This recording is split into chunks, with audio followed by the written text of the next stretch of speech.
Guys দেখেন আজকে আমরা বিলের মাঝখানে আগুন জ্বালাইছি আর বেশি গরম মুখ পুড়ে যাচ্ছে। তো সেদিন হচ্ছে আমরা ভাবছি যে কি একটু বিলে যাই, বিলে গিয়ে নাড়া জ্বালাবো আর কিছু ফটোশ্যুটও করব।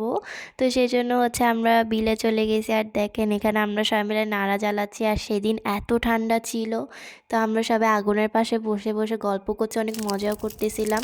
তো দেন হচ্ছে এখানে কিছু ছবি তোলার পর আমি ফানি ভিডিও বানানোর ট্রাই করছিলাম, কিন্তু গাইজ আমাকে দিয়ে ফানি ভিডিও তো হবেই না। আপনারা সবাই বলেন যে কি ফানি ভিডিও অনেক ভালো লাগে, কিন্তু আমি হচ্ছে ফানি ভিডিও বানাইতে পারি না, একদম হেসেই দিই। তো এটা হচ্ছে একদম এটা হচ্ছে আমার নানু বাড়ির জায়গা, মানে রূপবান পাড়াতে ঢুকে মাত্র যে বাড়িটা সেটাই হচ্ছে আমার নানু বাড়ি। অনেকেই জিজ্ঞেস করেন, তাই দেখালাম আজকে ফুল বাড়িটা। তো এই তো এখানে এসে আমি একটু বেশি ঢং করে ফেলতেছিলাম, অ্যান্ড এটা করতে গিয়ে আমার স্যান্ডেলটাও খুলে যায় ওখানে। তো দেন হচ্ছে আমরা সবাই মিলে ভাবলাম যে কি আজকে একটু ব্রন ফায়ার করব। তো এখানে সেজন্য জারিফ মামা হচ্ছে এখানে আগুন ধরানোর অনেক ট্রাই করছিল। সেদিন হচ্ছে আগুন ধরানোর জন্য আমাদের অনেক কষ্ট করতে হয়েছে, অ্যান্ড লাস্টলি আগুনটাও ধরছে।